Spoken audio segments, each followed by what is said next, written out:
Hi everyone, this is your Professor Carrie Shagan coming to you on a rainy Sunday morning to go over some things that we were going to discuss in class on Monday, September 10th. However, now we are doing all of our September 10th work via D2L. So I'm creating this little video to replace what I would have told you face-to-face in class on Monday. Hopefully you can see my screen right now, and I have the rubric up here for our RtII project. And there is a link to this rubric on D2L under week 3. So you can find it there and see it for yourself and print it out if you would like to. For this project, we have 2 options of how you can complete the work. Option 1 is a research paper. And so for the research paper, you would be explaining what the RtII model is. It should be about 3 pages long, just because that's about the length you would need it to be to have appropriate content to explain it properly. And it needs to reference research-based journal sources and at least 1 interview with a practicing or recently retired educator who has worked with RtII. The second option is to do a school visit, and you would have to arrange that yourself. Now, the trick for the school visit is not all districts have actually started teaching RtII classes yet, because as we're going to learn, the first step of the process is to do assessments at the beginning of the year and determine which students need interventions and who those students will be and what kinds of interventions you're going to use with them. So there are a lot of schools that are still in the assessment portion of RtII right now. That doesn't mean you can't visit, but you have to explain yourself clearly if you're going to set up a visit with a school.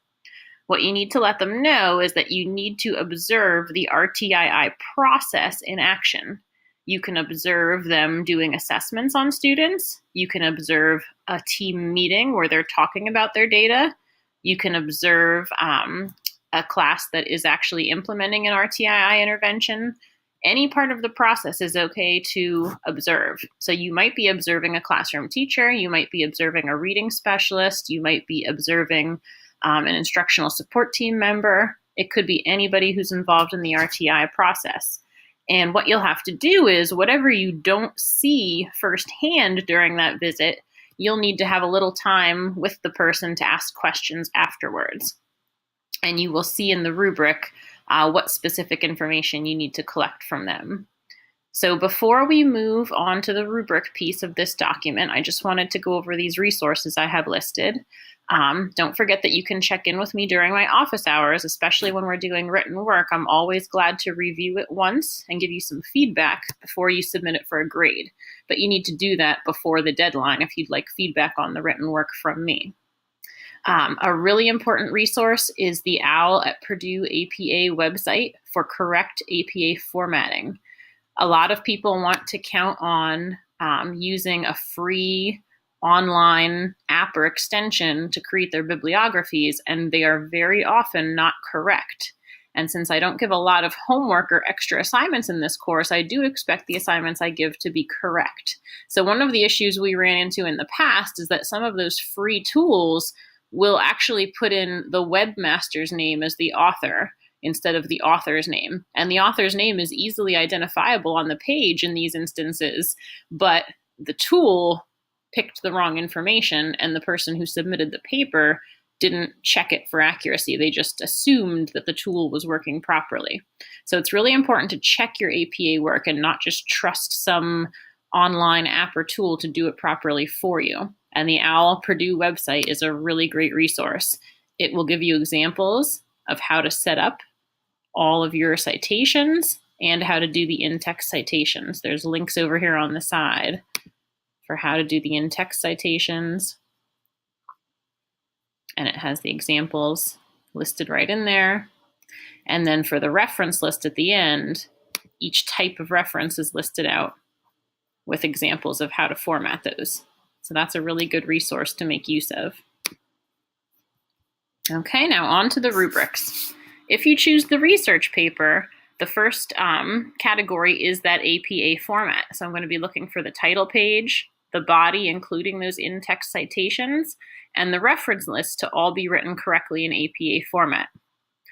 I'm going to be looking for the content of the paper to thoroughly explain the RtII model, which includes the purpose of RtII, the explanation of the different tiers, the role of assessment, possible materials and programs that might be used, and the pros and cons of RtII. And this is where, if you're doing the research paper, the interview with a current or retired educator is really helpful, because if there's something here that you're not finding good research on, that person can help fill in your holes. So a lot of people have liked to use their interview for the pros and cons part or for the materials and programs part, because they're not quite as easy to grab out of research as the other three. It is available, but the other three are the easiest parts to fill in with just basic research. I'm also going to be looking for your sources. A research paper for this project should have at least 5 different references. At least 2 of them should be research-based journals. That just doesn't mean just any old educational website. A research-based journal comes from a professional organization.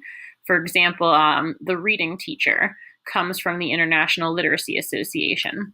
And it's a collection of research and articles written on research that's been done in that field.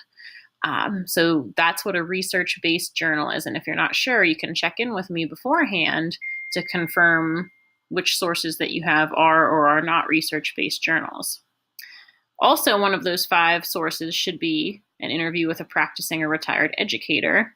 And any other sources that you list should come from reputable organizations. So not everything on the web is a reputable organization. You need to determine which ones are quality resources to include. And then the final category for the research paper is that the information is organized in a meaningful way and your writing contains no errors. Now, if you're going to do the school visit, the rubric looks a little bit different. First of all, the content is specified out so that you can ask the person specific questions about things that you didn't see. So I'm going to want to know the grade level or levels that you observed, how many classroom teachers were involved in RtII at that school. Not how many you observed, but how many are involved in the process. What specialists are involved. That could be reading specialists, instructional support teachers, or anybody else who helps to provide the services to students. Any other personnel that are involved. Perhaps with data team meetings, a school counselor or principal might be involved. What subjects did you observe when you were there? And if you didn't observe a subject, but they were testing, what areas were they testing while you were there? Strategies or programs observed at each tier. If they're doing instruction, you might observe them using a specific program. But if not, you might be reporting on what assessment tools they were using, and that is also an option on the list here, assessments used for universal screening and progress monitoring. You're going to let me know how long their RtII sessions are. Even if you don't observe it firsthand, you can ask about this. How often do they get together to analyze the data that they collect? And what is their process for placing students into the tiers? Now, if some of these words are sounding really unfamiliar to you, that's okay. We're going to be learning about RtII and some of this vocabulary in our online assignments for Monday, and also following up with that on Wednesday when we meet face-to-face. The next category for the school visit is the personal reflection. So after you've reported on what you observed and what information you gathered directly from the teachers or staff, then you're going to write a thoughtful, detailed reflection on your experience, trying to relate ideas back to our class and to things you've learned in other courses. Notice it says a thoughtful, detailed reflection. So you're really digging into what you saw, and now what does this mean to you as somebody getting ready to go out in the field?